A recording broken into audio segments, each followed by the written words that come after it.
오늘 읽은 성경 본문에 한 나무가 등장하죠. 어떤 나무가 등장합니까?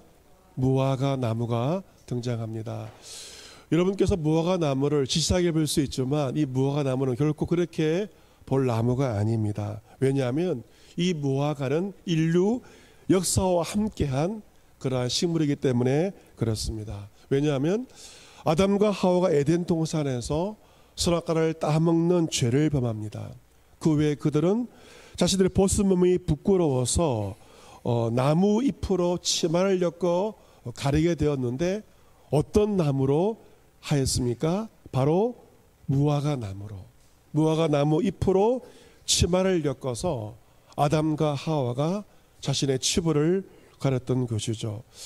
여러분께서 선악과 하면 서양에서는 이제 사과나무로 생각을 하지만 유대인들은 선악과 나무를 어떤 나무로 생각할까요? 무화과 나무를 선악과로 여기고 있다고 합니다. 이스라엘 어디서나 흔한 무화과 나무는 1년에 2차례 이상의 열매를 맺습니다. 요엘절 즈음에 맺히는 첫 열매를 히브리어로 파게라고 이렇게 부르고 그 다음에 열리는 무화과를 테나라고 부릅니다. 아예 말이 다른 것은 같은 무화과 열매이지만 특성이 다르다는 것을 우리에게 말해주고 있습니다. 첫 열매인 이 파게는 테나에 비해서 크기도 작고 당도도 떨어지지만 이 가난한 사람들이 겨울을 버티면서 이 초여름의 이 파게를 간절히 기다리는 것이 바로 무화과 열매입니다. 이 무화과는 이스라엘 백성들에게 계절을 알려주는 나무이기도 합니다. 3, 4월 되면 앙상하게 달려있던 가지가 연해지고 잎이 돋기 시작합니다. 그러면서 엄지손가락만한 첫 번째 무화과 파게가 열리게 되죠. 그리고 5월과 6월이 되면 잎사귀가 더 커지고 두 번째 무화과 테나가 열리게 됩니다. 우리는 1월 달을 새해로 맞이하지만 유대인들 이스라엘의 새해는 10월 달이 새해입니다. 우리는 1월 달이지만 유대인들은 10월을 새해로 맞이합니다. 그렇다면 우리가 맞이하는 여름은 유대인들에게 무엇일까? 사계절의 끝이 되는 것이죠. 왜냐하면 가을이 새해가 되고 가을과 겨울, 봄을 맞이하고 여름을 맞이한다는 것은 한 해의 끝자락을 의미하는 것입니다.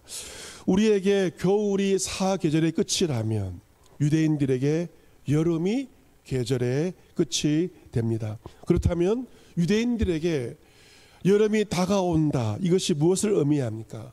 한 해가 마무리된다 하는 것을 알 수가 있죠. 그래서 이러한 배경 지식이 있어야만 오늘 말씀의 뜻을 정확하게 우리가 알 수가 있습니다. 예수님은 보면 마가복음 13장 28절에서 무화과 나무의 비유를 배워라.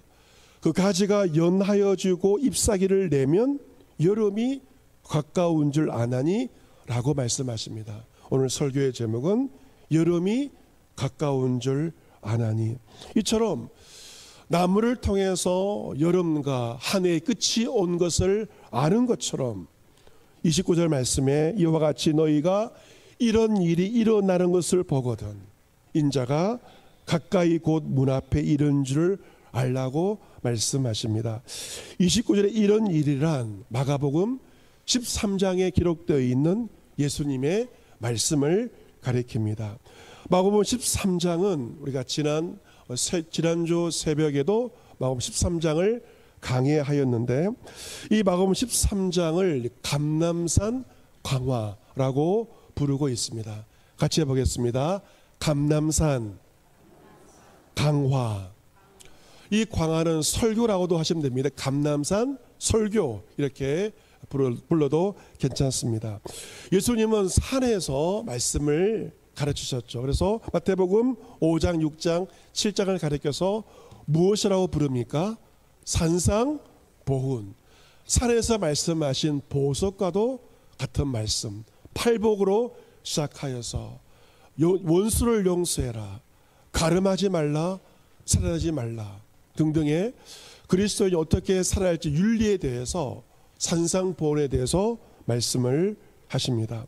그렇다면 산상보훈과 달리 마가복음 13장의 감람산 강화의 주제가 무엇일까? 그것은 바로 세상의 종말에 관한 말씀에 대해서 예수님께서 하고 있습니다. 종말이 있다, 끝이 있다 라고 말씀을 하십니다. 여러분, 창세기가 끝을 말한다면 요한계시록과 마가복음 13장은 바로 끝에 대해서 이야기를 하고 있는데, 이 종말은 두 가지의 종말이 있습니다. 하나는 우주의 종말, 역사의 종말이 있고, 또 하나는 개인의 종말입니다. 여러분, 이 개인의 종말과 우주의 종말이 있는 것이죠. 우주의 종말은 예수 그리스도의 재림을 통하여 이루어집니다. 2000년 전 예수님께서 처음에 오신 것은 세상의 구원자로 오신 것이라면, 다시 오실 예수님은 바로 세상의 심판주로 이 땅에 다시 오십니다. 우주의 종말, 예수 그리스도의 재림을 통하여 이루어진다면, 개인의 종말은 우리 각자의 죽음을 의미합니다. 태어난 것은 순서가 있지만 죽는 것은 순서가 없는 것이죠. 우주의 종말이 먼저 올지 아니면 나의 죽음이 먼저 올지 우리는 알 수가 없지만, 중요한 사실은 무엇인가? 종말은 반드시 나에게 온다. 우주의 종말이든 개인의 종말이든 그 끝이 나에게 반드시 올 것에 대해서 예수님께서 말씀하십니다. 예수님은 마가복음 13장에서 우주의 종말에 대해서 말씀하시면서 난리와 난리의 소문을 듣게 될 것이다 하시면서 세 가지의 중요한 징조, 사인을 말씀하십니다. 그래서 첫 번째로 전쟁입니다. 그리고 두 번째는 지진입니다.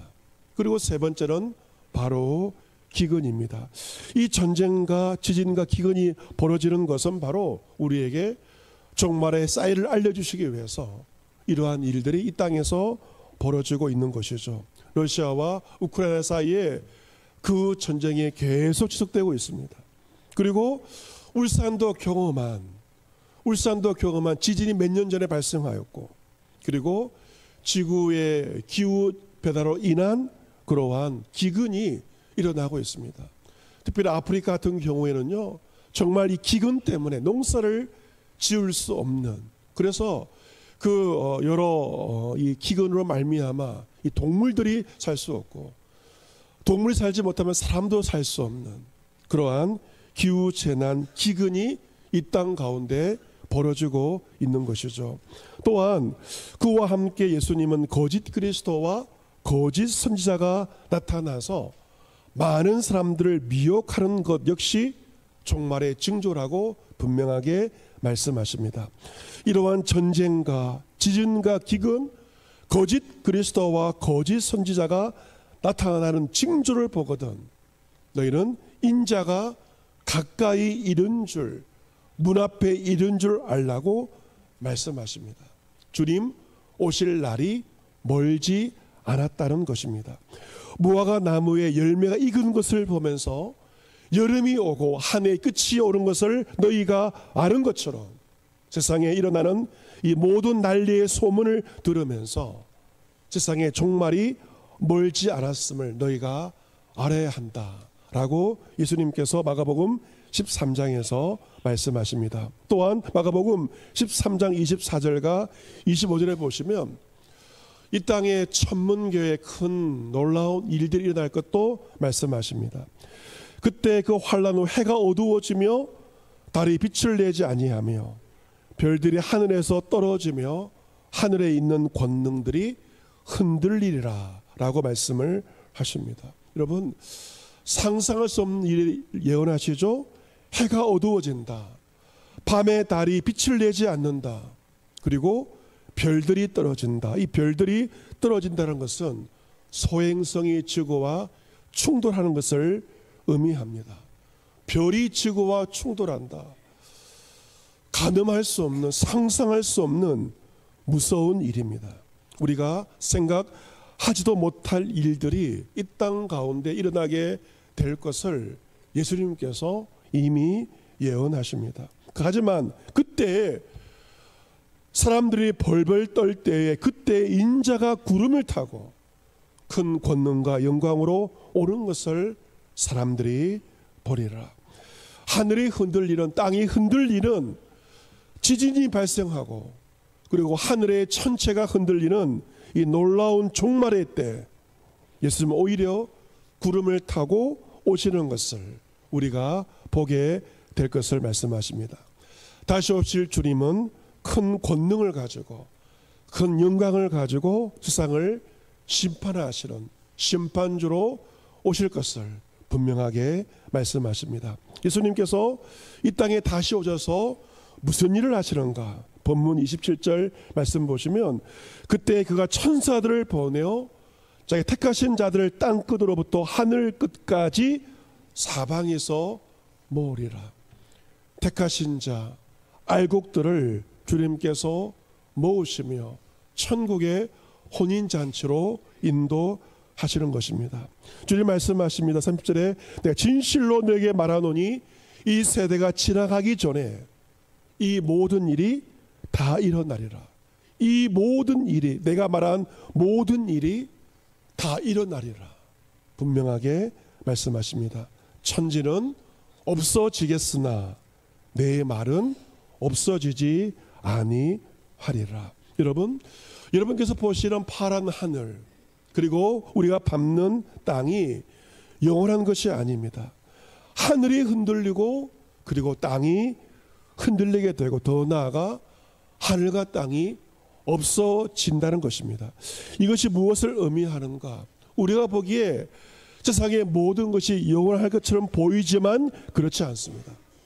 천지와 그 가운데 모든 것들은 영원한 것이 아니라고, 그것이 흔들리며 마침내 없어진다는 것을 여러분께서 기억하셔야 됩니다. 여러분께서 직장생활을 하고 있지만 직장이 영원하지 않습니다. 사업장을 운영하지만 그 사업장이 영원하지 않습니다. 돈의 가치도 흔들리고요, 집값도 흔들리고, 나의 건강도 흔들리고, 내가 믿었던 사람도 얼마든지 배신을 하는 것이 현실입니다. 흔들리며 없어지는 것이 세상의 것들입니다. 하지만 오직 하나, 주의 말씀은 없어지지 않는다. 세상의 모든 것은 흔들리고 없어지나 오직 하나, 주의 말씀은 없어지지 않는다라고 말씀하고 있습니다. 여러분, 우리 5월달을 지내면서 지난 3개월의 봄을 지나면서 벚꽃부터 시작해서 장미꽃까지 참 많은 꽃이 피기도 하였지만 지지 않았습니까? 풀이 피어났지만 풀이 마르지 않습니까? 세상의 모든 영화가 이와 마찬가지입니다. 꽃은 지고 풀은 마르지만 여호와의 말씀이 영원함과 같이 천지가 없어지나 오직 주의 말씀은 없어지지 않는다라고 예수님께서 말씀하셨습니다. 그러기에 우리가 마지막까지 붙들어야 할 것은 돈이 아닙니다. 우리가 마지막까지 붙들어야 할 한 가지는 바로 주님의 말씀입니다. 예수님 말씀에 거짓 그리스도와 거짓 선지자 일어나서 이적을 행하며 기사를 행하여 할 수만 있으면 택하신 자들도 미혹할 것을 말씀하십니다. 여러분, 이 거짓 선지자와 거짓 그리스도가 어떤 일을 행하는가? 이적을 행합니다. 기사를 행해요. 사람들은 그 이적과 기사를 보고 그들을 따라가지만 그 길이 멸망 길임을 여러분 꼭 기억하셔야 됩니다. 만약 여러분이 이 말세에 이적을 따르고 기사를 쫓다가는 여러분은 거짓 선지자와 거짓 그리스도를 따라갈 수가 있다는 것입니다. 마지막 때가 가까워올수록 여러분은 이적과 기사가 아닌 영원하신 주의 말씀만을 따라가야 할 것입니다. 영원하신 주의 말씀을 따를 때 여러분은 세상이 흔들리고 세상이 여러분을 미혹하여도 끝까지 마지막까지 진리의 길을 걸어갈 수 있을 것입니다. 그러나 그때는 아무도 모른다라고 말씀하십니다. 만약 누군가가 여러분에게 찾아와서 종말의 시간이 몇 년, 몇 월, 며칠이라고 특정을 한다면 그것은 분명히 잘못된 것입니다. 아무리 꿈을 꾸고 아무리 환상을 보았다고 하더라도 그 말은 틀린 말입니다. 왜냐하면 오늘 본문 마가복음 13장 32절에 그날과 그때는 아무도 모르다니 하늘에 있는 천사들도 아들도 모르고 아버지만 아시느니라. 주님이 언제 이 땅에 다시 오시는가 오직 하나님만 아는 비밀이며 혼련이 우리에게 오신다는 것입니다. 그날과 그때 우리가 알려고 할 필요가 없습니다.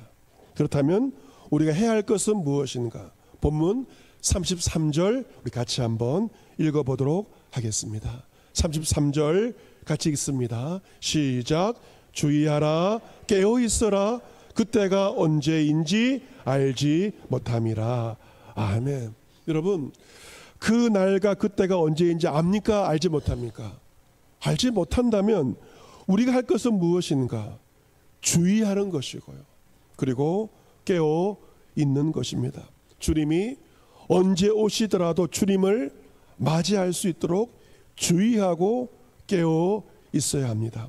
그렇다면 이 깨어 있음은 어떤 의미인가? 오늘 본문에서 두 가지를 말씀하십니다. 예수님은 본문 34절에 깨어 있음의 의미에 대해서 비유로 말씀을 하시죠. 가령 사람이 집을 떠나 타국으로 갈 때에 그 종들에게 권한을 주어 각각 사물을 맡기며 문지기에게 깨어 있으라 명함과 같다라고 말씀하십니다. 그러므로 깨어 있으라 집주인이 언제 올는지 너희가 알지 못하리라.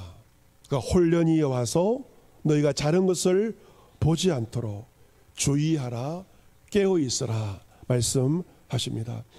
지금 북한에서 오물풍선을 또 오늘도 날렸다는 소식을 접하게 됩니다. 우리를 교란시키기 위한 그러한 북한의 책동이라고 말할 수가 있습니다. 지금 휴전선에서 우리 해안가에서 우리 국군의 병사들은 경계 근무를 서고 있습니다. 북한의 침공을 대비하기 위해서 우리 아들들이 딸들이 또 군인으로서의 직무를 감당하고 있는 것이죠. 지휘관들은 불시에 근무 상태를 돌아봅니다. 예고하지 않고 지휘관들은 불쑥 찾아가서 병사들이 잘 근무하고 있는지 근무하고 있지 않는지를 평가하는 것입니다. 자지 않고 졸음을 이겨가면서 깨어있는 병사들은 지휘관이 찾아왔을 때 당황하지 않습니다. 그들은 외칩니다. 무엇을 외칩니까?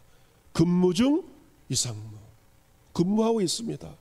이상이 없습니다. 자랑스럽게 지휘관에게 보고하는 것입니다. 깨어있다는 것은 무엇인가? 한마디로 말한다면 근무 중 이상무라고 보고하는 것입니다. 같이 해보겠습니다. 근무 중 이상무. 내가 근무하고 있는데 이상이 없습니다 라고 보고하는 것입니다.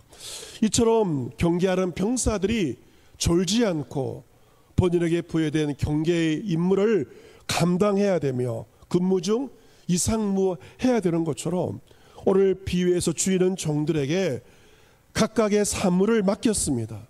각각에게 주인이 알아서 사물을 맡겼습니다. 주인이신 예수님께서 우리 각자에게도 각각의 사물을 맡겨주신 것입니다. 주님께서 맡겨주신 각각의 그 일들을 충실하게 신실하고 성실하게 감당하는 것.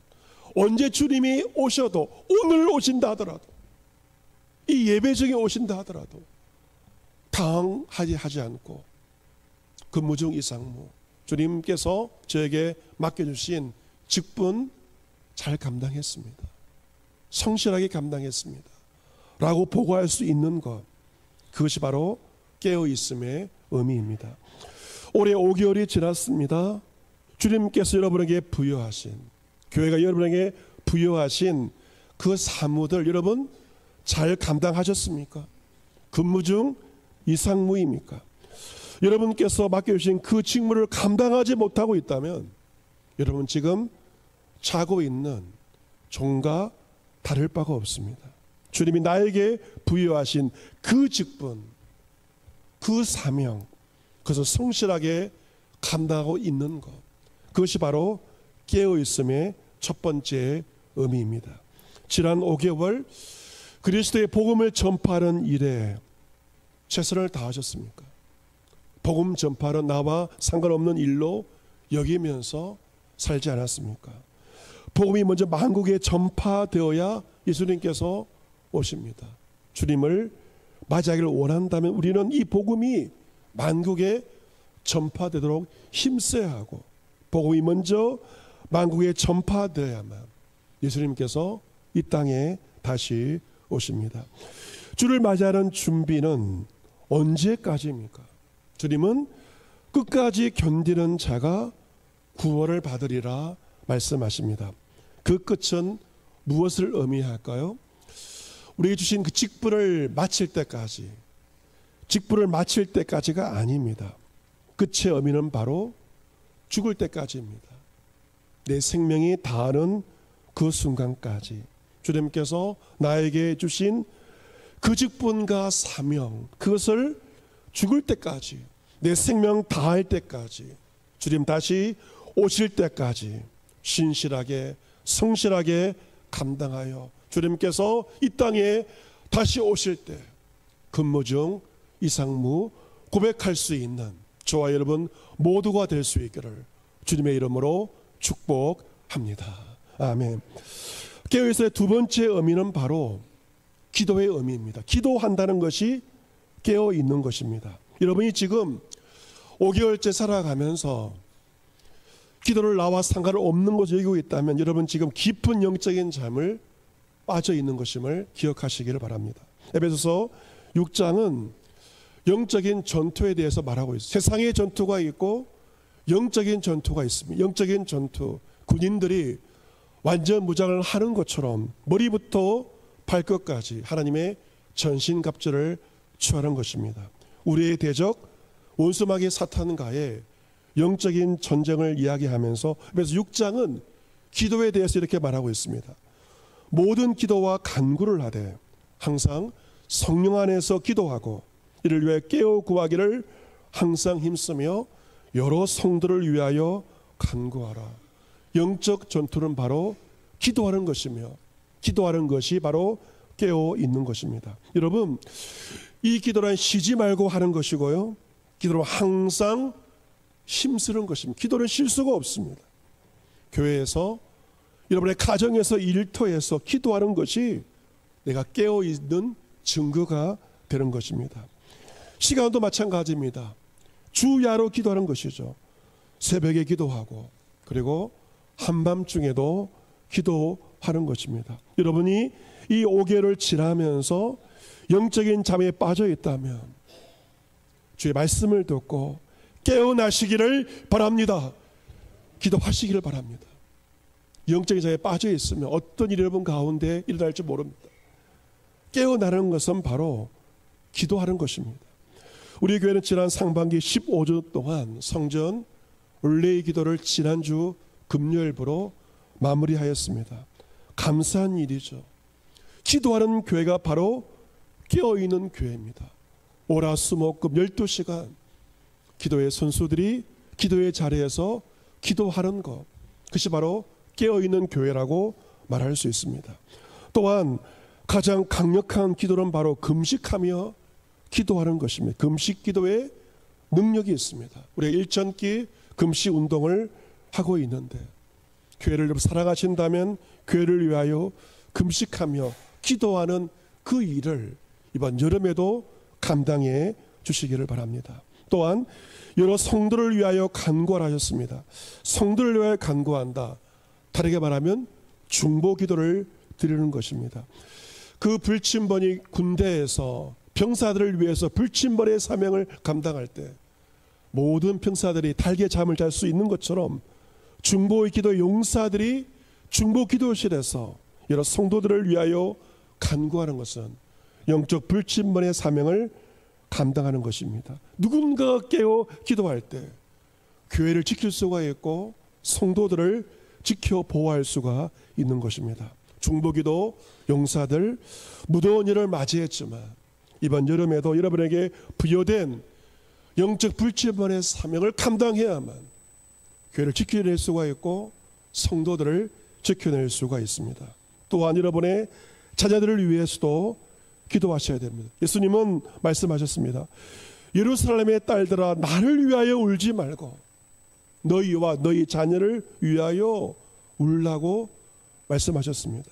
여러분, 자녀들을 위해서 염려하고 근심만 하고 있습니까? 아니면 자녀를 위해 눈물로 기도하고 있습니까?